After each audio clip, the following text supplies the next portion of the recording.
کہ جب نبی علیہ الصلوۃ والسلام کے ساتھ ایسی محبت ہے تو پھر اس کی ایک علامت یہ بھی ہے کہ کثرت الصلاۃ والسلام علیہ، نبی علیہ الصلوۃ والسلام کے اوپر کثرت سے صلاۃ والسلام پڑھنا، درود شریف پڑھنا۔ چنانچہ قرآن مجید میں اللہ تعالیٰ ارشاد فرماتے ہیں ان اللہ وملائکتہ یصلون علی النبی یا ایھا الذین آمنوا صلوا علیہ وسلموا تسلیما۔ تو ہم بھی کثرت سے درود شریف پڑھیں، اللہم صل علی سیدنا محمد وعلی آل سیدنا محمد وبارک وسلم۔ سید القراء ابن کعب رضی اللہ عنہ نبی الاسلام کی خدمت میں حاضر ہوئے، اے اللہ کے حبیب صلی اللہ علیہ وسلم، میں آپ پر تیسرا حصہ اپنے وقت کا درود شریف پڑھنے میں لگا دوں؟ نبی علیہ السلام نے فرمایا تو زیادہ کرے گا تو تجھے زیادہ فائدہ ہوگا۔ اے اللہ کے حبیب صلی اللہ علیہ وسلم، میں 2/3 حصہ درود شریف پڑھا کروں؟ نبی علیہ السلام نے فرمایا زیادہ پڑھے گا تو زیادہ نفع ہوگا۔ انہوں نے کہا اے اللہ کے حبیب صلی اللہ علیہ وسلم، پھر تو میں پورا وقت ہی آپ پر درود شریف پڑھوں گا۔ قال، نبی علیہ السلام نے اس کے جواب میں فرمایا کہ اذن یغفر ذنبک وتکفی ہمک، اگر تو ہر وقت مجھ پر درود شریف پڑھے گا اللہ پھر تیرے سب گناہوں کو معاف کر دیں گے اور تیرے تمام غموں کو اللہ ختم فرما دیں گے۔ عمر بن خطاب اللہ عنہ فرماتے تھے الدعاء والصلاۃ معلق بین السماء والارض، دعا اور نماز آسمان اور زمین کے درمیان معلق رہتی ہیں، فلا یصعد الی اللہ منہ شیء حتی یصلی علی النبی صلی اللہ علیہ وسلم، یہ اس وقت تک اوپر قبولیت کے لیے نہیں جا پاتی جب تک کہ ان میں نبی علیہ السلام پر درود شریف نہ پڑھا گیا۔ اسی لیے ہر دعا سے پہلے بھی درود شریف پڑھنا چاہیے، بعد میں بھی پڑھنا چاہیے۔ نبی علیہ الصلوۃ والسلام نے ارشاد فرمایا الدعاء بین الصلاتین لا یرد، کہ 2 درود شریف کے درمیان جو دعا مانگی جاتی ہے اس دعا کو رد نہیں کیا جاتا۔ ایک حدیث مبارکہ میں نبی الاسلام نے فرمایا من صلی علی فی کتاب لم تزل الملائکۃ تستغفر له ما دام اسمی فی ذلک الکتاب، اگر کوئی بندہ لکھ رہا ہو اور لکھتے ہوئے نبی علیہ الصلوۃ والسلام کا نام نامی اس میں گرامی آ جائے اور وہ نام نامی اس میں گرامی کے ساتھ صلی اللہ علیہ وسلم لکھے، تو نبی علیہ السلام نے فرمایا جب تک اس کتاب میں میرے نام کے ساتھ یہ درود شریف لکھا رہے گا اس وقت تک ایک فرشتہ اس کے لیے استغفار کرتا رہے گا۔ اللہ اکبر کبیرہ۔ ابن مسعود رضی اللہ عنہ فرماتے ہیں کہ نبی علیہ السلام نے فرمایا اول الناس بی یوم القیامہ اکثرہم علی صلاۃ، کہ جو بندہ مجھ پر سب سے زیادہ درود شریف پڑھتا ہوگا وہ پھر قیامت کے دن میرے سب سے زیادہ قریب بھی وہی بندہ ہوگا۔ ابوبکر صدیق رضی اللہ عنہ نے ایک عجیب بات فرمائی، فرماتے تھے کہ الصلاۃ علی النبی امحق للذنوب من الماء البارد للنار، کہ جس طرح ٹھنڈا پانی آگ کو جلدی بجھا دیتا ہے، درود شریف کا پڑھنا انسان کے گناہوں کو اس سے بھی جلدی بجھا دیتا ہے۔ تو درود شریف پڑھنے سے انسان کے گناہ مٹا دیے جاتے ہیں۔ ابو ہریرہ رضی اللہ عنہ فرماتے ہیں کہ نبی الاسلام نے فرمایا من نسی الصلاۃ علی نسی طریق الجنہ، جو مجھ پر درود شریف پڑھنا بھول گیا وہ جنت کا راستہ ہی بھول گیا۔ علی رضی اللہ عنہ نے ایک خوبصورت بات کہی، فرماتے تھے واللہ، اللہ کی قسم، اب دیکھیے اللہ کی قسم کھا کے بات کر رہے ہیں، واللہ لولا ما ذکر اللہ ورسولہ فی فضل التسبیح والتکبیر والتحلیل والتحمید لجعلت کل انفاسی صلاۃ علی رسول اللہ صلی اللہ علیہ وسلم، اگر اللہ اور اس کے رسول صلی اللہ علیہ وسلم نے تسبیح، تحمید، تکبیر کے فضائل بیان نہ فرمائے ہوتے تو میں اپنی زندگی کے ہر سانس کو درود شریف پڑھنے میں ہی خرچ کر دیتا. ایک اور حدیث مبارکہ سنیے. نبی علیہ الصلوۃ والسلام کے ساتھ صدیق اکبر بیٹھے ہوئے ہیں. ایک نوجوان آیا, نبی علیہ السلام نے اسے اپنے اور صدیق اکبر کے درمیان بٹھا دیا. پھر فرمایا کہ ابو بکر, میں نے تیرے اور اپنے درمیان اس کو بٹھا دیا, اس بات پہ حیرت تو ہوئی ہوگی. اللہ کے نبی صلی اللہ علیہ وسلم بڑی حیرت ہو رہی ہے. فرمایا ان ھذا الفتى یصلی علی صلاۃ ما یصلیھا علی احد من امتی. میرا یہ نوجوان امتی مجھ پر ایسا درود شریف پڑھتا ہے کہ جو درود شریف میری امت میں سے کوئی دوسرا مجھ پر نہیں پڑھتا. اس کی وجہ سے میں نے اس کو اپنے قریب بٹھایا. پھر نبی علیہ السلام نے بتلایا کہ وہ کیا درود شریف پڑھتا تھا. اللہم صلی علی محمد عدد من صلی علیہ وصلی علی محمد عدد من لم یصلی علیہ وصلی علی محمد کما امرت بالصلاۃ علیہ وصلی علی محمد کما تحب ان یصلی علیہ وصلی علی محمد کما ینبغی ان یصلی علیہ. چنانچہ ہمارے اکابر علماء دیوبند نے باقاعدہ تفصیل لکھی ہے کہ کس کس موقع پر درود شریف پڑھنا چاہیے. دخول المسجد والخروج منہ, مسجد میں داخل ہوتے ہوئے یا مسجد سے نکلتے ہوئے درود شریف پڑھنا چاہیے. والتشہد, اتحیات میں بھی درود شریف سب پڑھتے ہیں. ورؤیت المساجد, جب مسجد پر نظر پڑے تو اس وقت بھی درود شریف پڑھنا چاہیے. دخول الاسواق, بازار میں داخل ہوتے ہوئے درود شریف پڑھے. دخول البیت والخروج منہ, گھر میں داخل ہوتے ہوئے گھر سے نکلتے ہوئے بھی درود شریف پڑھنا چاہیے. نسیان الحاجہ, اگر بندہ کوئی بات بھول جائے, چیز رکھ کے بھول جائے, بات بھول جائے, اس وقت بھی نبی علیہ السلام پر درود شریف پڑھنا چاہیے. وقت الفقر, تنگ دستی کے وقت میں بھی درود شریف پڑھے. فی البدایت فی العلم, اور جب کتاب پڑھنے بیٹھے اس وقت بھی درود شریف پڑھے. فی البدایت فی الخطب, جب خطبہ دینا ہو, بیان کرنا ہو تو بھی درود شریف پڑھے. والانتہاء من مجالس العلم, جب علم کی مجلس کا اختتام ہو تو بھی درود شریف پڑھے. فی لقاء الاخوان, دو مسلمان بھائی آپس میں ملیں تو بھی درود شریف پڑھے.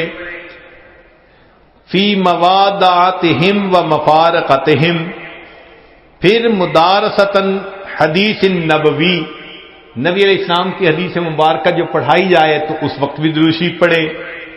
عند تذکرتہ صلی اللہ علیہ وسلم, نبی علیہ السلام کا جب تذکرہ ہو تو درود شریف پڑھے. عند ذکر اصحابہ, حتیٰ کہ نبی علیہ السلام کے صحابہ کا تذکرہ ہو اس وقت بھی درود شریف پڑھے. عند ذکر شیء من معاصرہ, نبی علیہ السلام سے نسبت رکھنے والی کوئی یادگار چیز کا تذکرہ ہو تو اس وقت بھی درود شریف پڑھے. عند دخول المدینہ, مدینہ طیبہ میں داخل ہوتے بھی پڑھے. اور عند المرور علی قبرہ صلی اللہ علیہ وسلم, جب نبی علیہ السلام کے سامنے حاضر ہو مواجہ شریف پر تو اس وقت بھی درود شریف پڑھے. درود شریف کے فوائد کیا ہیں, کچھ دیر یہ بھی ذرا سن لیجئے. فرمایا انہا سبب لہدایت المصلی وحیات قلبہ, درود شریف کے پڑھنے سے دل زندہ ہوتا ہے اور پڑھنے والے کو اللہ ہدایت کے اوپر رکھتے ہیں. انہا سبب لزیادت محبت رسول اللہ صلی اللہ علیہ وسلم, درود شریف کے زیادہ پڑھنے سے نبی علیہ الصلوۃ والسلام کے ساتھ زیادہ محبت بڑھ جاتی ہے. انہا سبب لزیادت محبت العبد لرسول اللہ صلی اللہ علیہ وسلم, جو درود شریف زیادہ پڑھتا ہے اس بندے کی محبت نبی علیہ السلام کے قلب مبارک میں بھی زیادہ ہو جاتی ہے. انہا سبب قرب العبد من ربہ یوم القیامہ, درود شریف کا زیادہ پڑھنا قیامت کے دن اللہ رب العزت کے قرب کا سبب بنتا ہے.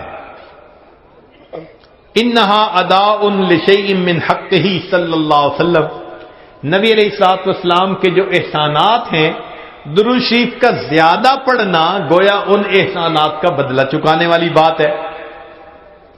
انہا سبب کفایت اللہ عبدہ ما اہمہ، جو پریشانیاں ہوتی ہیں درود شریف کے صدقے اللہ رب العزت ان پریشانیوں کو ختم کر دیتے ہیں۔ انہا سبب اجابت الدعاء، دعا کی قبولیت کا یہ سبب ہوتا ہے۔ انہا سبب زکات و طہارت للمصلی، جو درود شریف پڑھنے والا ہے اس کا دل اس سے صاف ہوتا ہے، اس کا نفس پاک ہوتا ہے، اور ایسے آدمی کو حدیث میں پاک میں فرمایا کہ جو درود شریف زیادہ پڑھتا ہے وہ بخیل نہیں ہوتا۔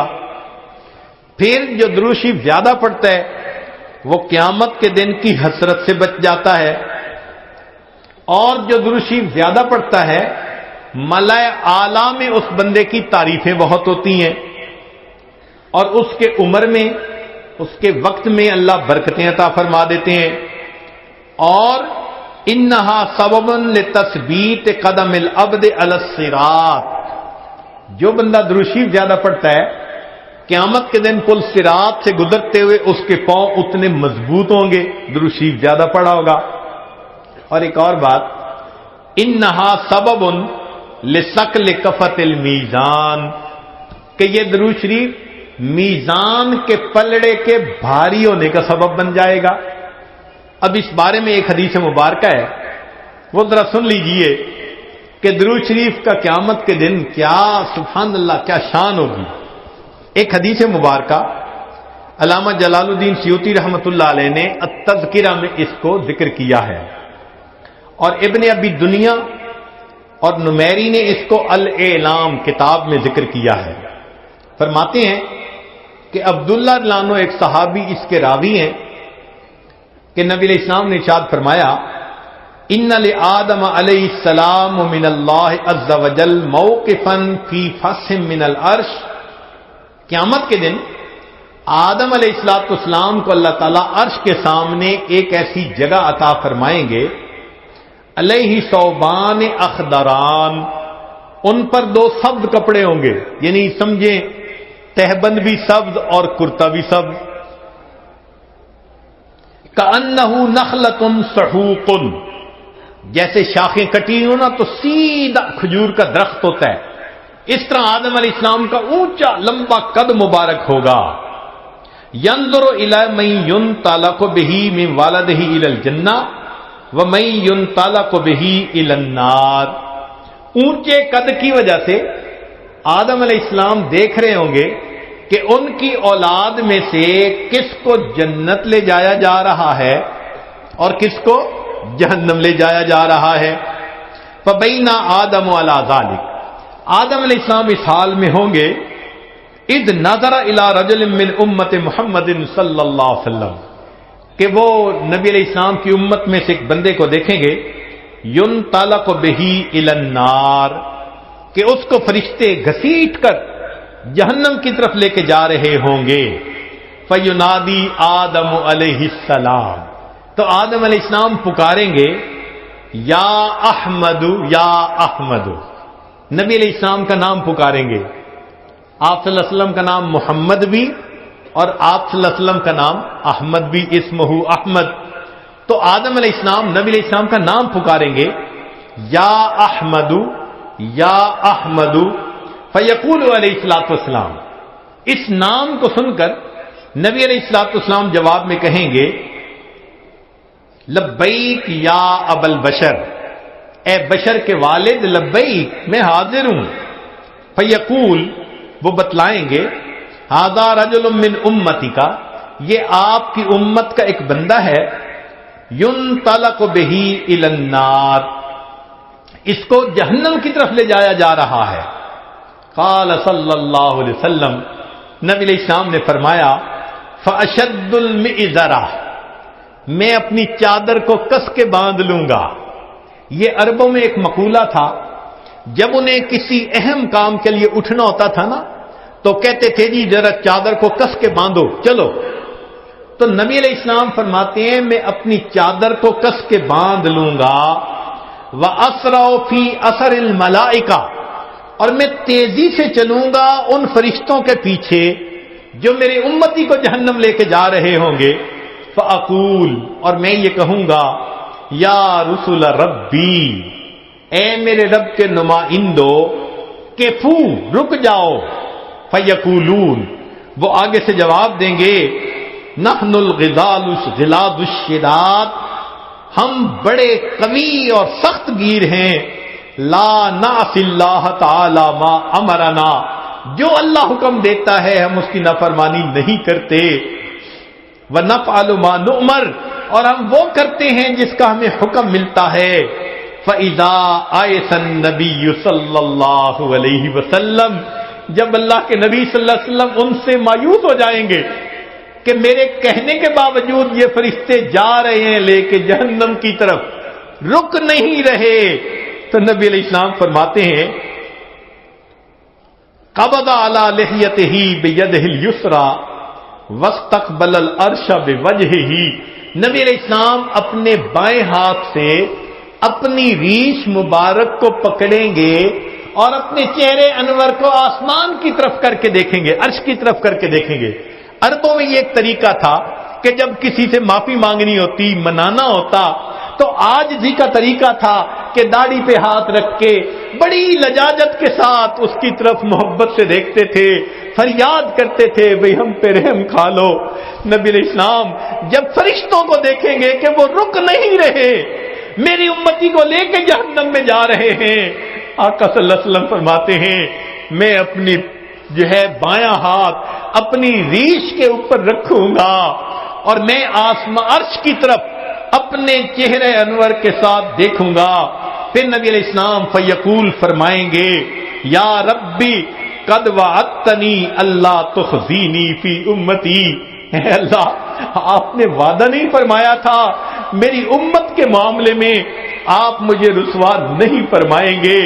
فیاتی النداء من قبل العرش، عرش کے اوپر سے ایک آواز آئے گی، اطیعوا محمدا، او میرے فرشتوں محمد صلی اللہ علیہ وسلم کی اطاعت کرو.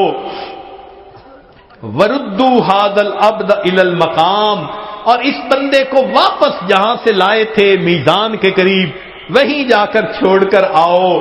چنانچہ وہ فرشتے اس بندے کو وہاں جا کر چھوڑیں گے. فیخرج صلی اللہ علیہ وسلم، اب دوبارہ وزن شروع ہوگا.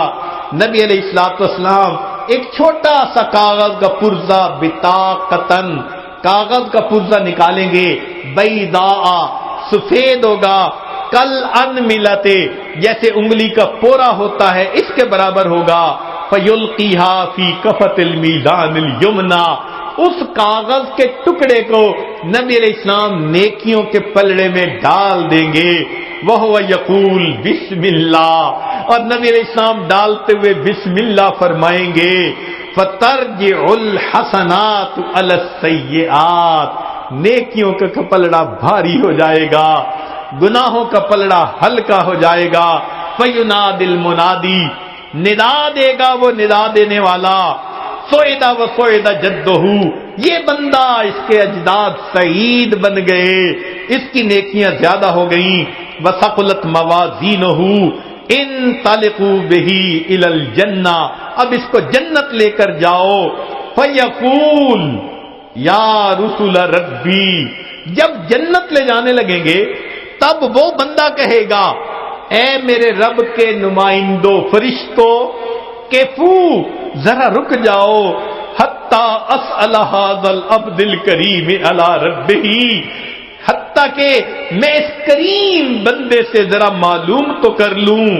فیقول، پھر وہ یہ کہے گا، بے ابی انت و امی، آپ کے اوپر میرے ماں باپ قربان جائیں. ما احسن وجہ کا، آپ کا چہرہ کتنا خوبصورت ہے.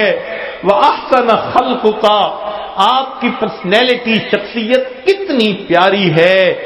من انتا، آپ کون ہیں. فَقَدْ أَقِلْتَنِي اِسْرَتِي، آپ نے میرے گناہوں کو مٹا کے رکھ دیا. وَرَحِمْتَ عِبْرَتِي، میری لغزشوں کو کم کر دیا. فیقول علیہ الصلوۃ والسلام، نبی علیہ السلام جواب میں فرمائیں گے انا نبیوں کا محمد، میں محمد صلی اللہ علیہ وسلم تیرا نبی ہوں، وہذہ صلاتک، اور یہ وہ درود شریف ہے التی کنت تصلی علیہ جو تم مجھ پر پڑھا کرتا تھا، وفیتکھا میں نے تمہیں اس کا بدلہ دیا، احوج ما تکون الیہ جب تجھے اس کی بہت ضرورت تھی۔ سوچئے آج نبی علیہ السلام پر درود شریف کا پڑھنا کل قیامت کے دن میزان میں نیکیوں کے بھاری ہونے کا سبب بن جائے گا۔ دعا ہے اللہ رب العزت ہمیں اپنے حبیب صلی اللہ علیہ وسلم کی سچی محبت عطا فرمائیں، ان کا احترام، ان کی عزت اکرام وہ بھی دل میں عطا فرمائیں، ان کی سنتوں کی محبت کے ساتھ اتباع کرنے کی بھی توفیق عطا فرمائیں، اور کثرت سے درود شریف پڑھ کر نبی علیہ السلام کی محبت کو دل میں بھرنے کی توفیق عطا فرمائیں۔ وآخر دعوانا ان الحمد للہ رب العالمین۔ اللہ